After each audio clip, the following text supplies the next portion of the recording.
Hello students, question number 1 from JEE Main 2021, 27 July, shift 2.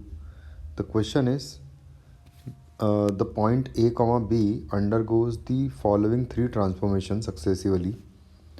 Reflection about the line y equal to x and the translation through two units along the positive direction of x-axis, rotation through angle pi by 4 about the origin in the anti-clockwise direction.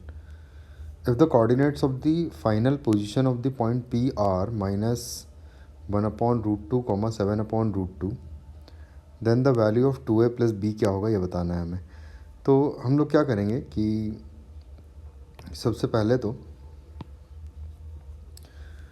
यहाँ पर हम लोग क्या करेंगे कि तीनों transformation step by step करेंगे।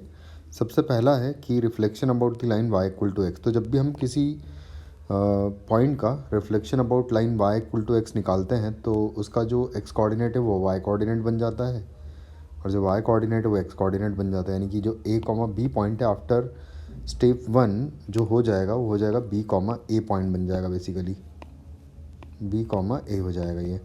उसके बाद फिर translation through two units along the positive direction of x axis जब करेंगे तो उसके जो एक्स एक्सीज में इजाफा होगा वो 2 यूनिट का हो जाएगा, यानी कि b प्लस 2 कॉमा a हो जाएगा फाइनली इस स्टेप के बाद में पॉइंट।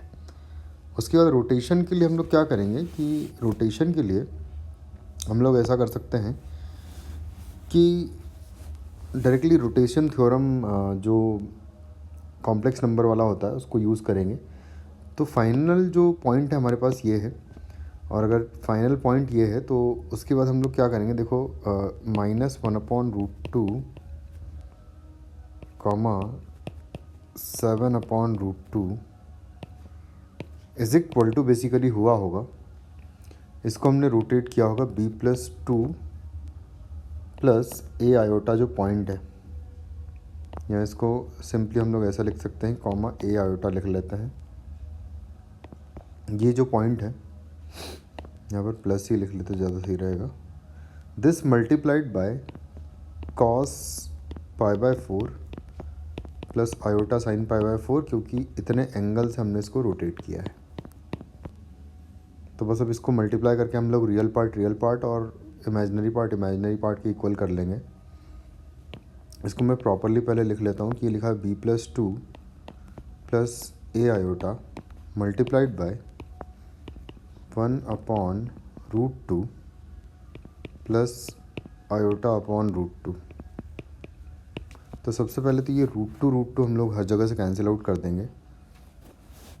तो हमारे पास यहाँ पर आ जाएगा -1 कॉमा 7 इज इक्वल टू, यहाँ पर हो जाएगा b plus 2 plus a iota, and basically यहाँ पर भी हम लोग इसको ऐसे लिख सकते हैं प्लस करके, और यहाँ पर आयोटा लिख लेता हूँ मैं कुछ इस तरीके से। ये बेसिकली कॉम्प्लेक्स नंबर लिखा हुआ है हमारे पास, और n2 यहाँ पर बचेगा 1 प्लस आयोटा। बस अब यहाँ से मैं रियल पार्ट जो इधर है -1 है, और यहाँ से रियल पार्ट आएगा b प्लस 2 को जब 1 से मल्टीप्लाई करूँगा तो ये आ जाएगा, एंड जब आयोटा वाली टर्म्स को मल्टीप्लाई करेंगे -a आ जाएगा। तो ये हो जाएगी आपकी इक्वेशन नंबर 1।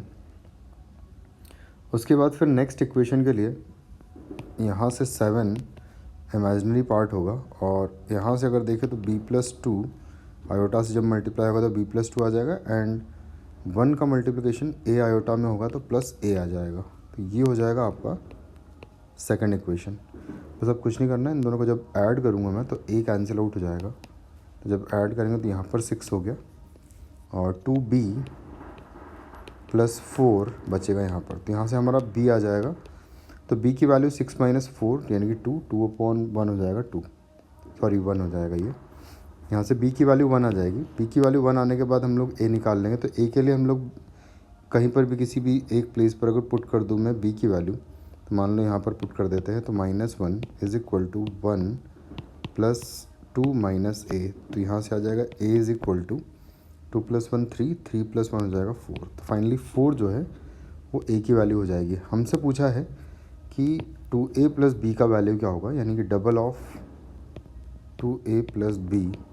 तो a का वैल्यू 4 है, यानी कि 2 इंटू 4, एंड प्लस बी का वैल्यू 1 है, तो ये हो जाएगा फाइनली हमारा आंसर 9 इस क्वेश्चन का, which is in option second. Thank you.